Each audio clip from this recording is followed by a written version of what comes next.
Padang Pariaman merupakan sebuah kabupaten di Provinsi Sumatera Barat. Kabupaten dengan luas wilayah terkecil di Sumatera Barat ini, bagi masyarakat umum, khususnya orang Minang, lebih populer dengan sebutan Pariaman. Wilayah ini memiliki alam yang eksotis berupa bentangan pantai dan hamparan hutan yang sangat memanjakan mata.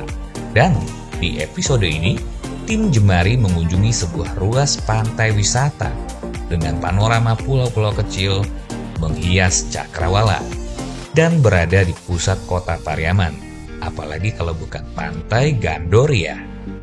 Kawasan ini merupakan paket komplitnya Pariaman, karena selain keindahan panorama pantai yang memanjakan mata, di sini juga dapat ditemui dengan mudah berbagai macam kuliner khas Pariaman, seperti salalawak, nasi sek, salaudang, bahkan gulai kepala ikan yang sangat populer di mata pecinta kuliner. Di Pariaman juga tersebar UMKM unggulan DJSL PT Semen Padang yang juga berkontribusi atas putaran roda perekonomian di wilayah ini.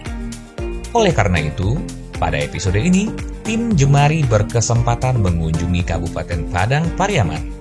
Perjalanan tim Jemari menuju Kabupaten Padang Pariaman menempuh jarak lebih kurang 65 km dari kota Padang. Setelah perjalanan selama lebih kurang 1 jam 30 menit, tim Jemari akhirnya sampai di workshop pembuatan sepatu milik salah satu UMKM TJSL PT Semen Padang. Yusani adalah nama usaha pembuatan sepatu tersebut. Mari kita simak ceritanya. Perkenalkan, nama saya Yusmael, yang orang lebih tahu dengan saya Yusani. Jadi Yusani, Ani adalah nama istri saya, Pak. Jadi Yusani itu adalah nama brand sepatu, akhirnya didaftarkan dan ditolak. Karena waktu itu zaman tahun 90-an, Yusani itu ada barang Yosan di Jakarta, produksinya ikat pinggang dan sandal. Jadi saya termasuk ditolak. Akhirnya kita daftarkan lagi merek Anesti. Anesti yang keluar. 10 tahun kemudian, Yusani juga keluar. Hari ini saya pegang 2 merek, Yusani dan Anesti.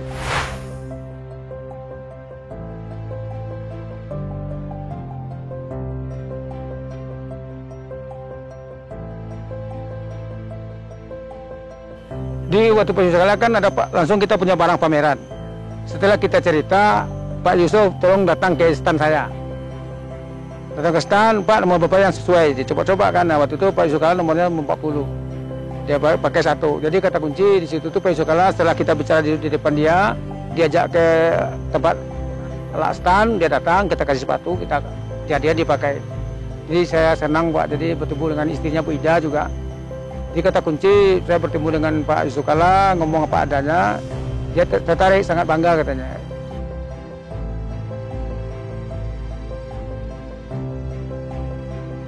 Pertama keuangan. Jadi kalau kita jadi guru honor waktu itu zamannya 1 jam 3.000 rupiah. Sementara sepatu itu uangnya lebih banyak waktu itu. Jadi saya milih sepatu karena faktor kali di situ. Kalau sekian pasang per hari kita juga bisa kasih sekian uangnya per hari. Jadi saya pilih sepatu karena saya dapat mitra kerja orang Tionghoa. Jadi uangnya cash itu yang membuat saya tertarik dengan sepatu. Akhirnya saya disekolahkan. Jadi kata kunci, sepatu ini bukan keturunan orang tua saya, tidak. Saya belajar otodidak, Pak.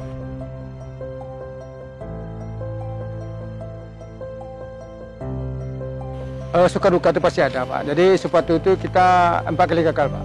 4 kali gagal, dibikin sepatu diantar ke toko, uangnya nggak menerima. Diantar sepatu dibandingkan ini barangnya kurang bagus. Barangnya barang Padang Pariaman, barang yang laku barang Medan, Pak. Jadi kata kunci sebagai kompetitor kita kalah. Maka saya mau juga belajar, kenapa kok kalah? Apa sebabnya? Jadi saya coba cari jalan, kebetulan saya dapat disekolahkan ke Cibaduyut. Jadi di situ kita dapat ilmu bahwa sepatu banyak kita buat, kita bisa merancang model segala macam. Awalnya di Cibaduyut, Pak, disitulah saya dapat ilmu di sepatu ini, Pak.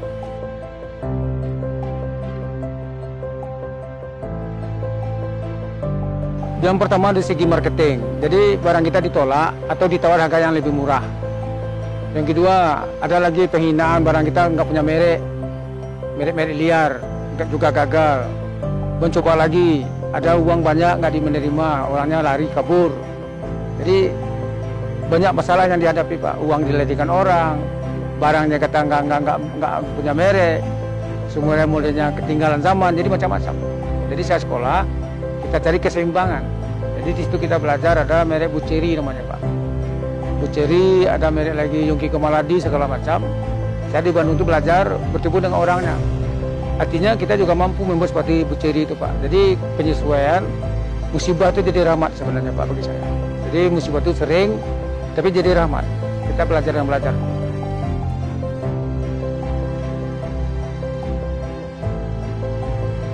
Karena gini Pak, sepatu itu harganya kan variasinya sangat luar biasa bervariasi. Ada yang harganya 100.000, ada yang 50.000, ada barangnya sampai 2,5 juta. Kita pelajari kok sampai 2,5 juta, kok sampai 2 juta, ada apa? Di situ kita tengok ada barang-barang bagus, tapi lemnya tidak bermutu, lepas. Orang trauma itu Pak dengan barang lepas itu. Kemudian kita punya kiat, punya ilmu. Belajar di Bandung, kalau ini bahannya namanya piu, umpamanya kan, ini lemnya. Kalau ini namanya fiber, ini lemnya. Ini namanya TPA, ini lemnya. Karena kita mengetahui ilmu lem, kemudian ada lagi, kita belajar lagi sedikit rahasia lem itu. Itu hardener yang orang nggak tahu dicampur dengan lem.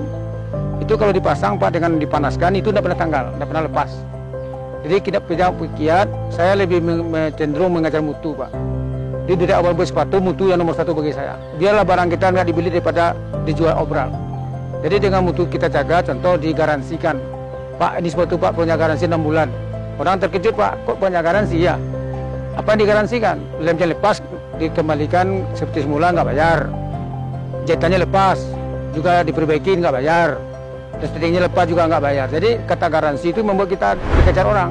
Karena orang beli nggak mikir lagi mutu Pak. Nggak mikir lagi rahasia risiko, cuma dia memikir mutu barang misalnya bagus sampai 4 tahun sampai 5 tahun bagus. Jadi kenyataan orang ke orang saja, promosi orang ke orang.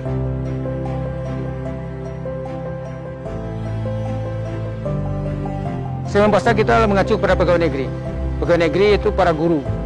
Guru itu sepatunya kan 24 jam Pak, muter-muter di lokal, tahan 3 tahun 2 tahun. Jadi guru ini ngomong sama guru, sepatu Ihsan itu dipakai sekian. Jadi karena sering keluar di televisi, masuk ke Indi, di syuting di Semen Padang, akhirnya orang-orang lebih banyak cepat tahu Pak. Jadi promosi berjalan, barang kita bagus, dipakai juga nggak copot. Itu kira-kira yang membuat kita ya punya masukan yang luar biasa. Jadi rame Pak. Jadi rame, kita buka cabang sampai 13 cabang Pak di Sumatera Barat.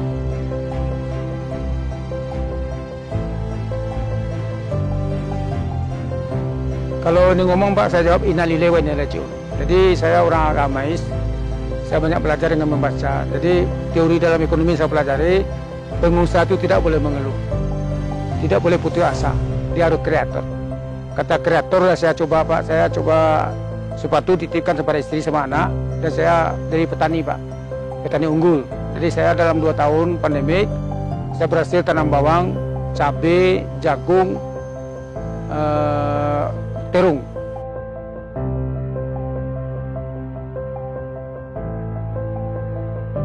Pertama Pak, di pandemi itu orang nggak sekolah, daring namanya Pak. Kedua, para guru nggak ngajar. Ketiga, anak dawi sudah. Keempat, orang nggak boleh pulang kampung. Sementara langganan saya dari Surabaya, dari Flores, dari Sulawesi, yang dari pulang kampung pasti beli sepatu saat ini Pak, oleh. Pada itu nggak ada lagi 2 tahun. Jadi saya rontok, tapi saya yakin suatu saat Anda bergulir masa, pasti dia baik kembali. Maka saya nggak boleh berhenti, karyawan saya dipertahankan separuh. Yang lain saya kasih pengertian, Pak hari ini kerja sepi.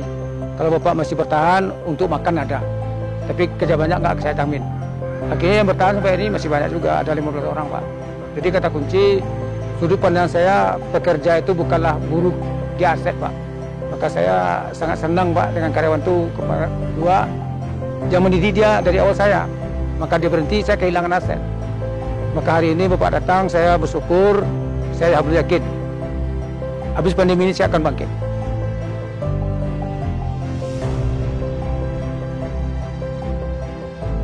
Satu Pak, tengok kembali barang yang kita buat harus dibutuhkan orang. Sudut pandang UKM itu barang yang dibuat harus dibutuhkan orang. Yang kedua mempunyai keuntungan. Jadi situ perlu kecermatan, bertanya orang yang lebih pintar. Jadi hari ini apa usaha yang dibutuhkan. Kalau tani apa yang mau ditanam. Kalau ke usaha apa yang lebih bagus. Jadi kata kunci, bukalah cakrawala seluas-luasnya. Begitulah sekelumit kisah pengalaman perjuangan dan inspirasi dalam membangun, menata, serta mempertahankan sebuah usaha dari salah satu UMKM TJSL PT Semen Padang. Semoga Yusani dapat segera bangkit dan kembali menatap ujung aspal Istana Negara, layaknya pencapaian di masa lampau. That's all. Rangkaian video full dari intro hingga outro dikemas dengan editan di sana-sini. Semoga berguna bagi negeri. Inilah bentuk dokumentasi dari Sisi Jemari.